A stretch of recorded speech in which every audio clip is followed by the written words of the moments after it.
নমস্কার বন্ধুরা, smart technique plan education চ্যানেলে আপনাদের প্রত্যেককে জানাই স্বাগত। হঠাৎ করে আজকের অনেক দিন পরে লাইভে আসলাম, তার কারণ হলো সত্যি বলতে বন্ধু ভিউয়ার্স যারা আমার চ্যানেলে এবং পার্শ্ব শিক্ষক রয়েছেন এবং এমএসকে এসএসকে এবং সকল চুক্তিভিত্তিক শিক্ষক আপনারা এর আগে আপডেটে জেনেছিলেন আমি একটা সিকিউরিটি গার্ডের কাজও করি এবং তারপরে স্কুল করার পরে একটু রেস্ট নিতে হয়, ঘুমাতে হয়, যার জন্য আমি সত্যি কথা বলতে ভিডিও আপনাদের সামনে আনতে পারি না। তবে আজকের একটু সময় করে আপনাদের সামনাসামনি হলাম। মূলত একটা কথা বলবো যে সরকারি সংগঠন এত দিন যাবৎ কী করছেন, যেখানে অন্যান্য সেক্টরের বেতন বৃদ্ধি হলো, পার্শ্ব শিক্ষকরা শুধুমাত্র অবহেলার চোখে এবং বঞ্চিত থেকেই গেল, এবং সেটা আজকের না, দীর্ঘ 20 বছর পার্শ্ব শিক্ষকরা বঞ্চিত হয়ে রয়েছেন। হয়তো আমার এই কথাগুলো বলবেন যে এটা তো সাধারণ কথা, এই কথার কী বা গুরুত্ব রয়েছে। আজকের আমি দেখছিলাম নেতৃত্বরা একের পর এক প্রতিদিন 2-3 করে লাইভে আসছেন। আমি বলবো স্যার আপনারা লাইভে আসছেন ভালো, কিন্তু তার সাথে সাথে যাতে করে সরকারি সংগঠনের সঙ্গে আমরা একই ছাতার তলায় আছি এবং যৌথভাবে আছি, সেই বার্তাটা দিয়ে আলাপ আলোচনার মধ্যে দিয়েই যদি কিছু করা যায় সেই বিষয়টা একটু দেখুন, যেটা আমার ব্যক্তিগত মনে হয়েছে। কেননা বিগত দিনে অনেক আন্দোলন, অনেক অনশন হলো, কিন্তু কোনোভাবেই মাননীয় মুখ্যমন্ত্রী মমতা বন্দ্যোপাধ্যায় পার্শ্ব শিক্ষকদের বিষয়ে একটুও কর্ণপাত করলেন না। এবং আজকের একটা আমি পোস্ট দেখছিলাম হোয়াটসঅ্যাপে যে কেন্দ্র 7,400 কোটি টাকা কেন্দ্র পাঠিয়েছে, কিন্তু এর আগে বহুবার স্যার এই ধরনের টাকা পাঠিয়েছিল কেন্দ্র, সেখানে সেই টাকা রাজ্যের তরফ থেকে পার্শ্ব শিক্ষকদের কিন্তু বেতন বৃদ্ধি সামান্যতম হয়নি।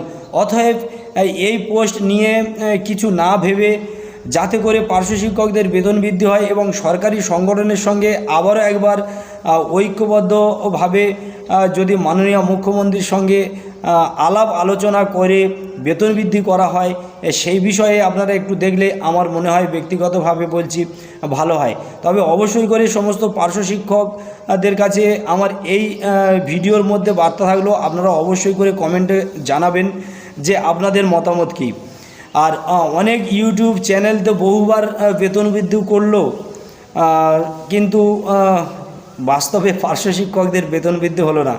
দেখুন, আমাদের কাছে সত্যি কথা বলতে বেতন বৃদ্ধির এখনও পর্যন্ত কোনো খবর নেই।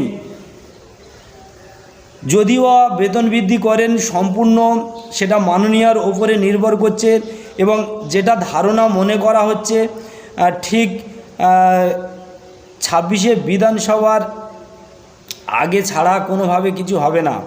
এর সাথে সাথে আরেকটা কথা বলবো, সম্ভবত আমাদের মাননীয় গোপাল দেবনাথ মহাশয় তিনি বলেছিলেন যে এপ্রিল মাসের মধ্যে যদি বেতন বৃদ্ধি না হয় তখন করে আমরা রাস্তার আন্দোলনে নামব, এবং সেই রাস্তার আন্দোলনে সমস্ত সংগঠন এক হয়ে দিদিকে জানান দেব, বা পার্শ্ব শিক্ষকদের কেন বেতন বৃদ্ধি হলো না সেই বিষয়ে রাস্তার আন্দোলন, অনশন সব কিছু করবেন। তবে শুধুমাত্র অপেক্ষা করে চুপচাপ না বসে থেকে যাতে করে সমস্ত সংগঠন একত্রিতভাবে একা একা না আন্দোলন বা একা একা না দেখা করে, বিশেষ করে আমি বলবো সভাপতি রমিউল ইসলাম মহাশয়কে, তিনি সেলফি তুলে ব্যস্ত, সেলফি তোলায় ব্যস্ত, ফটো তুলে তিনি প্রমাণ করতে চাইছেন যে আমি আজকের এসেছিলাম, আমি আজকের গিয়ে আলোচনা হয়েছে, পার্শ্ব শিক্ষকদের উন্নতি খুব শীঘ্রই হতে চলেছে। বহুদিন এই একই ডায়লগ আর একই কথা বলে সাধারণ পার্শ্ব শিক্ষককে আর কতদিন আপনি এইভাবে চুপ করে বসিয়ে রাখবেন? তাই বলবো, আপনি যেভাবে সমস্ত পার্শ্ব শিক্ষকদের এক হওয়ার জন্য ডাক দিয়েছিলেন এবং নিজে সেই সংগঠনটা, ফোরামটাকে আবার তিনি নিজেই নষ্ট করে দিলেন। কেনই বা তিনি ডাকলেন আর কেনই বা এরকমভাবে সংগঠনটা শেষ করে দিলেন? সেই ফোরামটা শেষ করে দিলেন।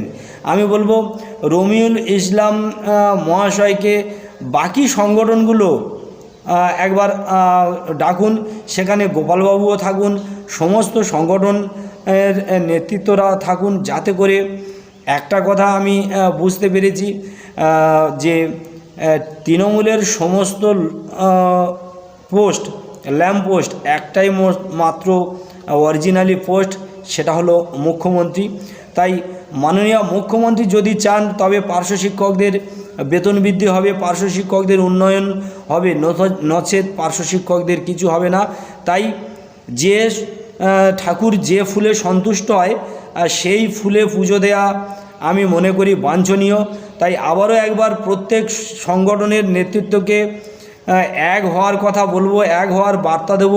আর বিশেষ করে রমিউল ইসলাম মহাশয়, আপনি আপনার কাজটা করুন, যাতে করে পার্শ্ব শিক্ষকদের উন্নয়ন হয়, পার্শ্ব শিক্ষকদের অন্তত ন্যূনতম বেতন বৃদ্ধিটা করা যায়, যাতে দুবেলা দুমুঠো খেয়ে মেখে বাঁচা যায়। এটাই হলো বলার।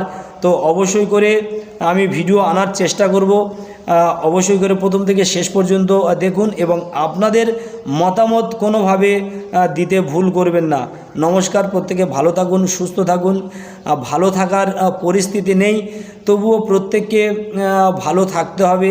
সে যে কোনো পেশার সঙ্গে কাজ করে জীবন চালাতে হবে, এটুকু আমার বলার। তো আশা করা যায় যে আমাদের একদিন সুদিন আসবে, সেই আশায় বুক বেঁধে রয়েছি। নমস্কার, ধন্যবাদ।